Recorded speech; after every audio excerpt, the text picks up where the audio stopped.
Abra sua Bíblia comigo, Josué, capítulo de número 24.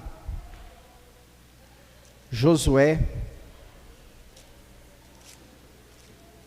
capítulo de número 24. Glória a Deus.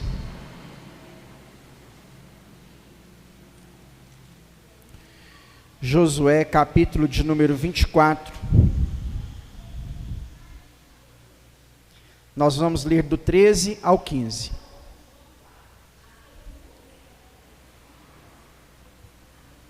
Josué 24, do 13 até o 15. Amém? Josué 24, do 13 ao 15. Eu vos dei uma terra em que não trabalhastes, e cidades que não construístes, e habitais nela, e comeis de vinhas e de olivais que não plantastes. Temei, pois, ao Senhor, e servi-lo fielmente, e verdadeiramente lançai fora os deuses que os vossos pais serviram delém do rio e no Egito, e servi ao Senhor. Mas, se não vos agrada servir ao Senhor, então escolhei hoje a quem servir. Ou aos deuses a quem os vossos pais serviram, que estavam além do rio, ou aos deuses dos amorreus, em cuja terra habitais, porque eu e minha casa serviremos ao Senhor. Vou ler o versículo 15, a primeira parte mais uma vez. Mas, se não vos agrada servir ao Senhor, então escolhei hoje a quem servir. Ou aos deuses a quem os vossos pais serviram, que estavam além do rio, ou aos deuses dos amorreus, em cuja terra habitais. Deus, esta é a tua palavra, que foi lida, será ministrada aos nossos corações nessa noite, pelo poder do teu Espírito Santo. Eu peço, Pai, ao Senhor, que através desta palavra, através desta mensagem, o Senhor fale conosco, Pai, nessa noite. Nos dê iluminação, graça do teu Espírito Santo, para que, em nome de Jesus, nós possamos, ó Pai, sair daqui tendo a certeza de que fomos renovados pelo poder do teu Espírito Santo. Nós possamos ter a certeza de que mais uma vez o Senhor falou aos nossos corações, em nome de Jesus. Amém e amém. Pode se sentar, meu irmão.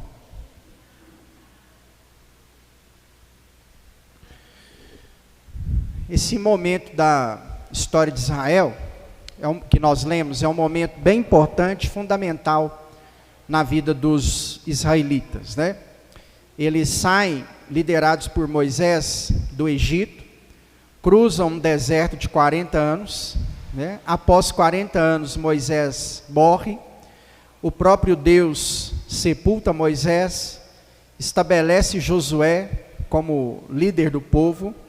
Josué avança o Rio Jordão, em terra seca, conquista cidade por cidade, território por território, até que fosse estabelecido todas as 12 tribos de Israel, e cada uma das famílias recebessem a sua porção por herança de Abraão, né? É importante lembrar que eles não são do movimento sem terra, né?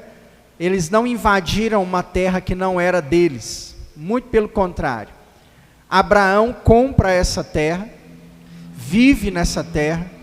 Jacó vai morar com o tio e depois retorna para essa terra, constitui família nessa terra. Uma grande fome vem sobre o mundo, né? Atinge todo o planeta, para que a família de Jacó, os poucos israelitas ainda no seu início, não morressem naquela crise que o planeta estava enfrentando. Por cuidado divino, através das mãos de Josué, eles saem de Canaã e vão para o Egito. E lá no Egito eles ficam por 430 anos exatamente. Durante esses 430 anos, os filisteus e os amorreus invadem a terra que era de Abraão e constituem habitação nela. Então, quando Moisés pega o povo para retornar para essa terra, que era habitada por amorreus, né? Quando ele retorna, eles têm agora que conquistar a terra que já era deles, que Abraão tinha comprado por um preço justo.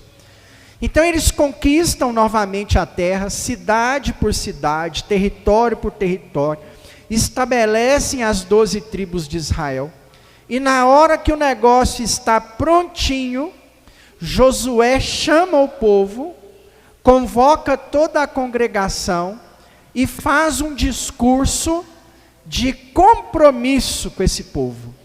E dá para eles, mais uma vez, a oportunidade de escolherem a quem eles queriam servir. Né? Josué não impõe um serviço a Deus. Josué não decreta que Yahvé deveria ser adorado em Israel.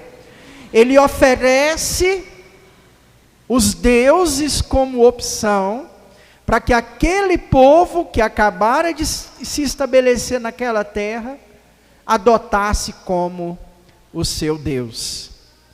É claro que nessa fala, ele mostra também aos judeus, como que Yahvé, como que Adonai, havia sido bom para com eles.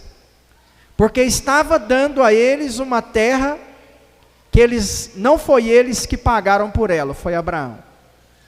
Deu para eles uma terra que não foi eles que plantaram, e a colheita já estava lá para ser colhida. Deu para eles a terra que havia prometido, o cumprimento da promessa. E pergunta para eles: que Deus vocês querem? Eu digo para vocês uma coisa: eu e minha casa serviremos a Deus. Mas e vocês? Que Deus querem? Essa é a pergunta que eu quero fazer para nós nessa noite. Qual Deus nós queremos? É importante ressaltar que cada um de nós temos uma imagem diferente a respeito de Deus, né? Muitas pessoas imaginam Deus como sendo aquele velho, cabelos longos, branco, barba grande, branca, sentado num trono com um vestido branco, um raio na mão, e toda vez que você peca, ele lança o raio. Né? Essa é a maioria das percepções que nós temos a respeito do Senhor, né? Do Deus castigador. Afinal de contas, ao longo da história, é mais fácil acreditar no Deus castigador do que no Deus que ama. Mas cada um de nós temos uma concepção de Deus de forma diferente. É claro que dentro das concepções que nós temos a respeito de Deus, mesmo sendo diferenciado, cada forma de pensar, cada forma de lidar com esse Deus, de observar esse Deus, algumas coisas precisam ser iguais, né? Por exemplo, Deus em momento algum vai compactuar com o pecado. Então eu não posso acreditar num Deus que aceita pecado, e você acreditar no mesmo Deus e não aceitar o pecado. Né? Um de nós dois vamos estar errado, porque a Bíblia pré-estabelece requisitos do Deus a qual nós cremos e servimos.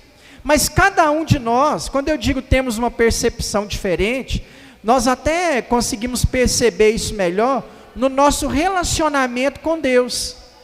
Nenhum de nós aqui se relaciona com Deus da mesma maneira. Eu tenho um tipo de relacionamento com o Senhor, e certamente você tem outro tipo de relacionamento com Deus. Talvez oração para você, que é relacionamento com Deus, só possa ser feita de joelhos, dentro do quarto, com a porta fechada, com uma roupa específica. Eu conheci pessoas, o meu sogro mesmo era uma pessoa muito de oração. Meu sogro orava várias vezes ao dia, se separava tempo, entrar para dentro do quarto, fechar a porta, várias vezes ao dia e orar a Deus. E vamos supor, às vezes à noite ele estava de pijama, ele trocava o pijama e vestia uma roupa social para orar. Se ele estava de bermuda, lá embaixo, lá na mercearia que ele tinha, ele vestia uma calça, ele não orava de bermuda. Cada um de nós vamos ter um tipo de relacionamento com Deus diferente. Talvez para você orar, você precisa fechar a porta do quarto, vestir uma roupa apropriada, colocar uma música de fundo. Já para outras pessoas, oração pode ser feita a qualquer tempo, de qualquer maneira, né? E presta atenção, nenhum dos dois jeitos está errado, viu? Nenhuma das duas formas é pecado. O importante é que você ore, que você tenha relacionamento com Deus. Mas cada um de nós vamos nos relacionar com Deus de forma diferente. Talvez você, para se relacionar com Deus, utilize de palavras difíceis. Talvez você, para se relacionar com Deus, usa gíria. E aí Deus, beleza? O dia hoje foi power. Valeu, o Senhor proveu, hein? Não importa a forma, não importa o jeito, não se escandalize com isso. A pessoa que não conhece palavras difíceis como você, vai e precisa orar a Deus do jeito dela. O que nós não podemos é ficar sem orar. Cada um de nós se relaciona com Deus de forma diferente. Você comete pecados que você fica com vergonha diante de Deus por ter cometido. E que talvez outras pessoas não se envergonham desse pecado. Por quê? Cada um de nós temos uma percepção de Deus no nosso relacionamento de forma diferente. O que é permitido. Porém, o que nós não podemos fazer com Deus. Se a pergunta é, qual Deus nós queremos? O que nós não podemos querer de Deus? Nós não podemos querer que Deus seja moldado segundo a nossa vontade. Você pode se relacionar com Deus dentro da sua intimidade, do grau de conhecimento que você tem, do vocabulário que você possui, da forma como você faz, você pode, não tem problema. O que você não pode fazer é colocar Deus segundo os seus moldes. Nós não podemos amoldar Deus. O que é amoldar Deus? Eu não posso colocar Deus dentro de um conjunto de regras estabelecidos por mim mesmo. Porque não tem como eu estabelecer um conjunto de regras para Deus. Esse conjunto, se é que ele existe, ele está na Bíblia, né? A Bíblia fala sobre atributos de Deus, a Bíblia fala sobre características de Deus, a Bíblia fala como que esse Deus é, como que esse Deus se comporta, a Bíblia diz como que esse Deus lidar com pessoas, a Bíblia diz como que esse Deus se relaciona com pessoas. Então, ou seja, se algo pode ser estabelecido para esse Deus, esse algo a ser estabelecido não pode ser feito por mim, tem que ser feito apenas pela palavra de Deus. Esse é um problema, um dos grandes problemas que nós vivemos na nossa geração. Nós queremos um Deus que caminhe de acordo com as nossas próprias convicções. Esse Deus nós não podemos querer. Porque se nós criarmos um Deus de acordo com a nossa vontade, Ele vai satisfazer os nossos prazeres carnais. Consegue me compreender? Porque o Deus que nós queremos, irmãos, vai nos levar a fazer coisas que vai contra o caráter do Deus verdadeiro. Um exemplo. Lembra quando Israel ainda no deserto, Moisés sobe ao monte para receber de Deus os 10 mandamentos, e enquanto o próprio Deus está escrevendo com seu dedo as tábuas dos 10 mandamentos, o que o povo faz? O povo olha para o alto da montanha e vê a sarça ardente. O povo sabe que Moisés está lá e que Deus está lá com Moisés. E mesmo assim eles chegam à conclusão de que Deus e Moisés os haviam abandonado. Eles constroem para si um bezerro de ouro e começam a adorar esse bezerro de ouro. Não pense você, eu te convido a ler o texto depois, que eles estavam apenas batendo palma para esse bezerro de ouro. Não. Eles não estavam apenas acendendo sacrifícios a esse bezerro de ouro. Não. Eles não estavam apenas dançando em volta desse bezerro de ouro. Não, era mais além. Eles estavam bebendo diante do bezerro de ouro. Eles estavam se embriagando diante do bezerro de ouro. Eles estavam se prostituindo no mais terrível grau da palavra que vinha ao seu pensamento, diante desse bezerro de ouro. Eles estavam vivendo um bacanal diante desse bezerro de ouro, porque eles construíram um Deus de acordo com a vontade deles. Se você começar a querer um Deus de acordo com a sua vontade, você vai construir um Deus que aceita o pecado. Você vai construir um Deus que aceita o que a Bíblia não aceita. Você vai construir um Deus que age de acordo com a sua vontade. E é visto, irmãos, que isso já acontece lá fora. Várias pessoas estão se auto-intitulando sacerdotes por conta própria. E enquanto sacerdotes estabelecem eles mesmos as características e as regras a serem aplicadas ao Deus que eles querem servir. Essa concepção está errada. Aprenda que Deus não é a sua interpretação. Nós não podemos fazer daquilo que interpretamos o nosso Deus, senão equivocaremos relacionado ao pecado. Pastor, o que isso tem a ver com a minha vida prática?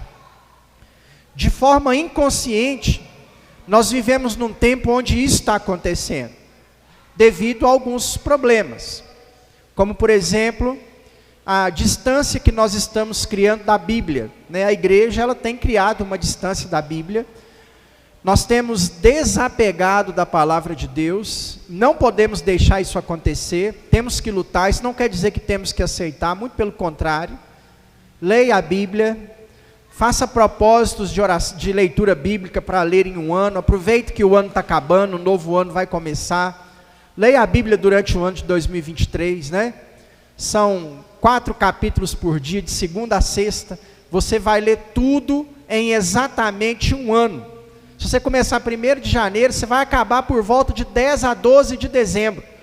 4 capítulos por dia, equivalem a aproximadamente 20 minutinhos de leitura. 20 minutinhos a menos diante da tela do seu celular, com os olhos na palavra de Deus, você vai ler a Bíblia toda. Nós não podemos, irmãos, criar essa distância entre nós e a Bíblia, porque é justamente isso que tem causado em nós, fomentado em nós, um Deus de acordo com o nosso próprio pensamento.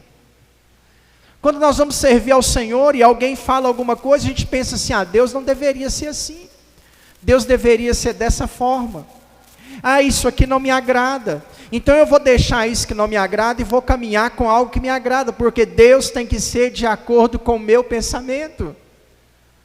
Nós podemos nos relacionar com Deus de diferentes maneiras, mas não podemos criar para nós um Deus segundo o nosso próprio pensamento. O que você acha não é importante, o correto é o que a Bíblia nos ensina. Eu já citei o exemplo do bezerro de ouro, houveram outros exemplos na Bíblia. Um grande exemplo que eu cito para falar sobre isso aí, é o exemplo de Saul. Ele recebe de Deus uma ordem concreta: vai, mata homens, jovens, crianças, mulheres, grávidas, idosos, mate os animais e queime as plantações. Terrível, né? Só para você entender o porquê que Deus pediu isso, para não ficar no ar. Deus exerce juízo sobre pecado na história da humanidade. Até a cruz, Deus é lei. E na lei é olho por olho e dente por dente. Na lei Deus é justo. Os povos que cometeram pecados absurdos contra Deus foram aniquilados. Alguns deles caiu bola de fogo e destruiu todo mundo. Foi o caso de Sodoma e Gomorra. Outros, Deus usou da sua ferramenta Israel, o exército que ele tinha na terra, para aniquilar povos por causa do pecado. Os amalequitas, se eu não me engano, tinham cometido terríveis pecados contra Deus, e Deus resolve exercer juízo. Deus não vai mandar bola de fogo. Quem Deus mandou ir lá? Saul com seu exército. E por causa do nível de pecado, mandou exterminar todo aquele povo. Todo. Homens, mulheres, crianças, até os animais, e colocar fogo na plantação deles. Que Deus não queria nada deles na terra. Saul vai lá. E na hora que Saul está lá, eu acho que a cena até me assusta. Saul enfia a espada na barriga de uma mulher grávida. Saul corta a cabeça de idosos. Mas na hora que ele vê a vaquinha gorda, opa, essa aqui eu não vou matar não, essa aqui eu vou levar para mim. Na hora que ele chega na plantação, o camarada degolou crianças. Mas na hora que ele vê a maçã vermelhinha no pé, ele fala assim, não, eu vou pôr fogo nisso aqui. Abre um parêntese. Ele não pegou tudo o que ele pegou para sacrificar a Deus, viu, irmãos? Tudo o que ele pegou para ele. O sacrificar a Deus é uma desculpa esfarrapada. Na hora que Samuel chega diante da comitiva, Deus revela para Samuel o que Saul havia feito. Samuel pergunta para Saul assim, que balido é esse que eu escuto de ovelhas? Que mugido de bois é esse que eu estou escutando? Saul fala assim, olha, Deus mandou matar tudo, mas eu separei isso aqui para sacrificar a Deus. A intenção até que não é ruim, a intenção é até boa, mas é o Deus segundo as suas próprias concepções. É algo que Saul criou a respeito de Deus, que Deus não queria, e aquilo foi abominável ao Senhor. Saul perde a presença de Deus e a glória de Deus de sua vida, por causa desse pecado. Cuidado com o que você estabelece, para o que Deus pode ou para o que Deus não pode fazer. Esse não pode ser o Deus que nós queremos. Porque se deixar para um Deus que nós queremos, nós sempre vamos querer um Deus que vai aceitar os nossos pecados, as nossas misérias, os nossos erros. Nós sempre vamos querer um Deus que concede todos os nossos desejos, sem que nós tenhamos que fazer nada por Ele, né? Nós muitas vezes vamos querer um Deus aonde nós estamos com a vida toda torta, onde o pecado está sempre diante de nós, onde nós não fazemos absolutamente nada para esse Deus, mal nos assentamos na cadeira da igreja, e queremos que esse Deus responda de forma positiva tudo aquilo que nós estamos pedindo a Ele. Se deixar por nossa conta, esse é o Deus que nós vamos querer. O Deus que nós queremos muitas vezes vai ser o Deus que não se importa quando nós pecarmos, e ainda vai conceder tudo aquilo que nós desejamos. Muitos de nós querem o Deus que mostra para nós os números, né? Da Mega Sena, final de ano, 400 milhões. Olha, esse Deus eu quero. Mas nós não podemos, irmãos, estabelecer princípios para esse Deus, regras para esse Deus, porque quando nós fazemos isso, nós criamos Deus segundo as nossas próprias convicções, E esse Deus, segundo as nossas próprias convicções, não é o verdadeiro Deus. Não é o verdadeiro Deus. Mas eu vou falar para você, para a gente poder encerrar, qual Deus nós devemos querer. Abra sua Bíblia comigo. Efésios capítulo 2. Eu quero ler a partir do versículo de número 3. Nós vamos ler do 3 até o 10. Efésios capítulo 2, do 3 até o 10. Amém?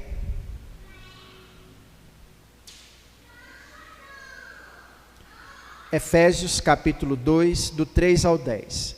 Entre os quais, antes, todos nós andávamos nos desejos da nossa carne, fazendo os desejos da carne e dos pensamentos. Éramos filho da ira por natureza, como também os outros. Olha a condição que nós éramos sem Cristo. Nós agíamos segundo a nossa carne e segundo o nosso pensamento. Presta atenção. Querer criar um Deus segundo o seu pensamento e o seu desejo é voltar à velha natureza, a natureza da ira. Versículo 4. Porém, Deus, sendo rico em misericórdia, pelo seu muito amor, com o que nos amou. Sabe qual Deus nós precisamos querer, irmãos? Nós devemos querer? O Deus da misericórdia. Porque o que seria de nós, se nós não tivermos um Deus misericordioso, que perdoa os nossos pecados? Eu vou continuar lendo. Que perdoa as nossas falhas. Aqui tem características do Deus que nós devemos querer. O Deus que nós devemos querer deve ser o Deus que nos perdoa, que eu garanto para você, vale mais do que os 400 milhões da Mega Sena acumulada, vale mais do que qualquer dinheiro, vale mais do que qualquer prova de concurso público. Você conseguir rasgar o seu coração na presença dele, e ele olhar para você e falar assim: eu te perdoo. O Deus que nós devemos querer é o Deus da misericórdia. É o Deus que nos amou com muito amor. Porque tinha que ser muito amor, meu irmão, para me amar. Se eu olhar para a minha vida, pouco amor não seria suficiente mesmo não. Por isso que o apóstolo Paulo diz: com o seu muito amor nos amou. O Deus que nós devemos querer é o Deus que nos ama. Independente se somos altos, baixos, da nossa cor de pele, da nossa condição financeira, da nossa classificação social, dos títulos, dos diplomas que nós temos, do que nós fazemos de certo e de errado. Esse é o Deus que nós devemos querer, o Deus que nos ama, que estará sempre de braços abertos para nos receber, que estará sempre com o seu colo disposto para que nós possamos ser confortados e consolados por Ele. O Deus que você precisa querer é o Deus que te ama de tal maneira que entregou o único filho dele para morrer no seu lugar. Versículo 5. E estando nós mortos em nossas transgressões, nos vivificou juntamente com Cristo, pela graça sois salvos. Esse é o Deus que nós precisamos querer, o Deus que trouxe vida à sua vida. Não é um Deus que trouxe morte, o Deus que te vivificou, porque antes de Cristo você não vivia. Saia nas ruas aí logo mais, procure alguém na prostituição, bêbado, drogado, pergunta para ele se ele vive. Ele não vive, ele está morto, ele é escravo do pecado. O alcoolismo consome todo o seu dinheiro, Ele é capaz de roubar da própria família para satisfazer o desejo por aquele cachimbo de droga. Ele é escravo. Ele gasta tudo o que tem. Isso não é vida, isso é morte. Mas você não. O Senhor te vivificou, te tirou do mundo de transgressão e te trouxe pela graça, para que você possa ser salvo. Pela graça sois salvos. Esse é o Deus que você precisa querer, que te vivifica todos os dias. Porque para nós há algo mais importante, há algo que nos completa mais do que essas coisas. Ele te chamou da morte para a vida. Esse é o Deus que você precisa querer. Não é o Deus segundo as suas próprias convicções. É o Deus que vai fazer do seu casamento o melhor casamento, que vai fazer dos seus filhos o melhor filho, que vai fazer da sua vida uma vida melhor. Não uma vida arrebentada, julgada às traças, às misérias do mundo atual, aonde uma aparente felicidade é diversão, mas no fundo eu tenho certeza, corrói a alma daqueles que estão no pecado. Esse é o Deus que você precisa querer, o Deus que traz vida à sua vida, porque Jesus disse que nele nós teremos vida e a teremos com abundância. João 10:10, o ladrão vem senão para matar, roubar e destruir, mas eu vim para que tenham vida e a tenham com abundância. Esse é o Deus que você precisa querer, o Deus que traz vida para a sua vida, que traz vida para a sua família, que traz sentido para a sua caminhada, que traz sentido aos seus horizontes. Versículo 6, e nos ressuscitou juntamente com ele, e nos fez assentar nas regiões celestiais, em Cristo Jesus. Esse é o Deus que nós precisamos querer. Por quê? Em Cristo, Ele venceu a morte. Nós vencemos a morte em Cristo também, meu irmão. A vitória sobre a morte é o Deus que nós precisamos querer. A nossa vida não termina na sepultura. Não é quando o nosso coração para de bater. Coração é o primeiro órgão do ser humano a começar a bater. Quando o feto ainda tem aproximadamente 8 milímetros de tamanho, o primeiro órgão a se desenvolver é o coração. Não é o cérebro, é o coração. E ele começa a bater ainda na 9ª semana, se eu não me engano, de vida, com apenas 9 milímetros de tamanho, ele começa a bater. E na maioria das vezes é o último a parar de funcionar. Muitas vezes o cérebro morre e o coração continua batendo. A morte cerebral e o coração está funcionando normalmente. É o primeiro e muitas vezes o último órgão a parar.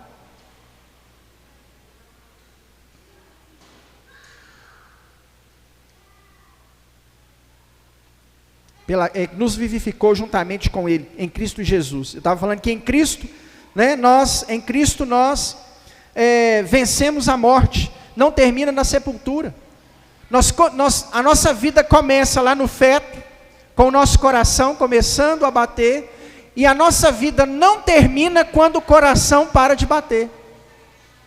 Quando o coração, o primeiro que começou, e muitas vezes o último que para de funcionar, para de bater, espiritualmente a nossa eternidade começa. Nós, em Cristo Jesus, já vencemos a morte. O Deus que nós devemos querer não é o Deus apenas dessa terra, é o Deus da eternidade. É o Deus que vai cuidar de nós pelos séculos dos séculos, para todo sempre. Amém?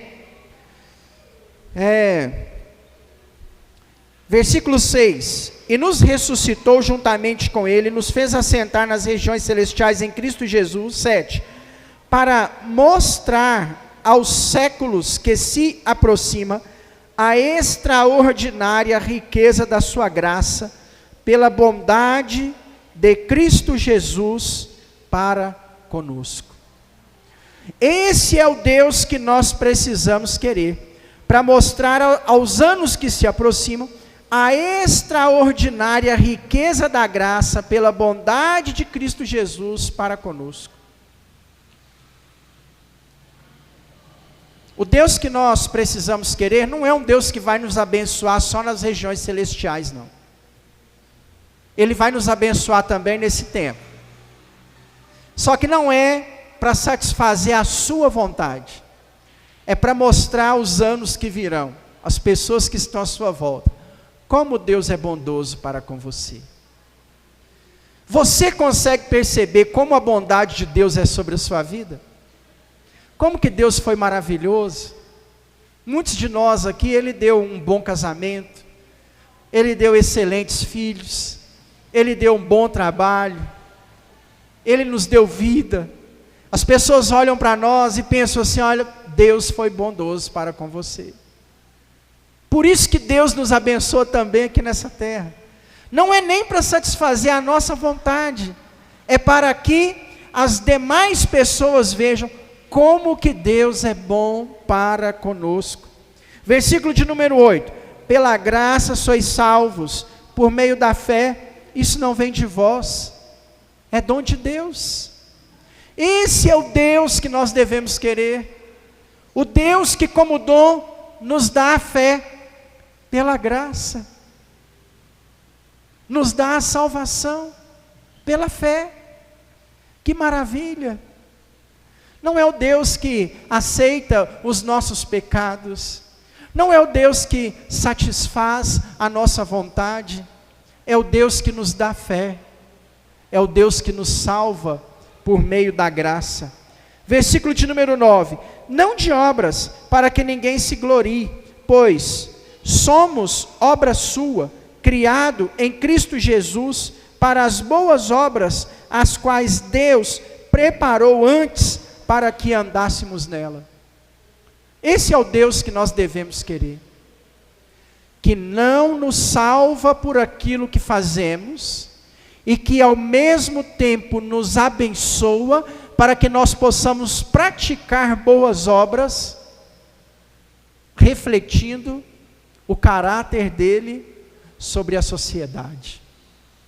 Entende o que Paulo diz? Paulo citou boas obras duas vezes. Uma pelo ponto de vista diferente do outro, né? O primeiro ponto de vista, não é as obras que nos salvam, não são as boas obras que nos salvam. Segundo ponto de vista, aquele que é salvo pratica boas obras, mas não é salvo por elas. Por que então que ele pratica boas obras?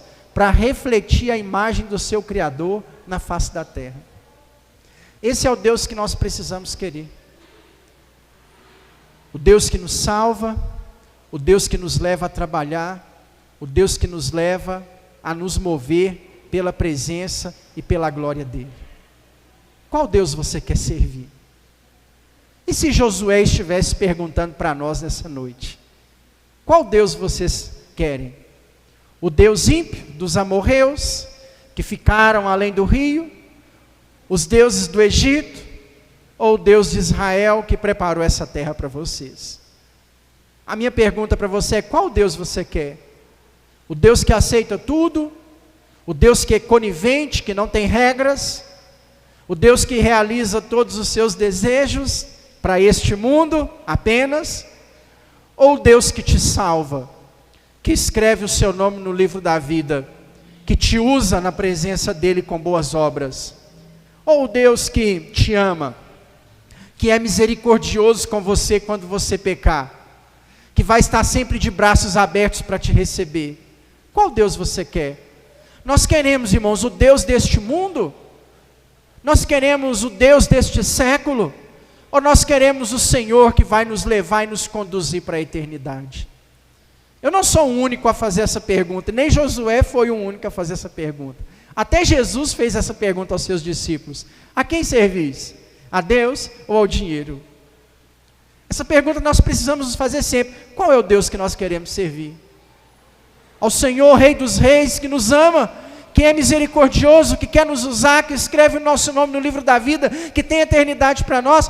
Ou a esse Deus mundano, atual, que existe no nosso século, que aceita tudo, que é conivente com tudo, mas que não tem eternidade para você. Qual Deus nós queremos servir? Se coloque de pé, vamos orar.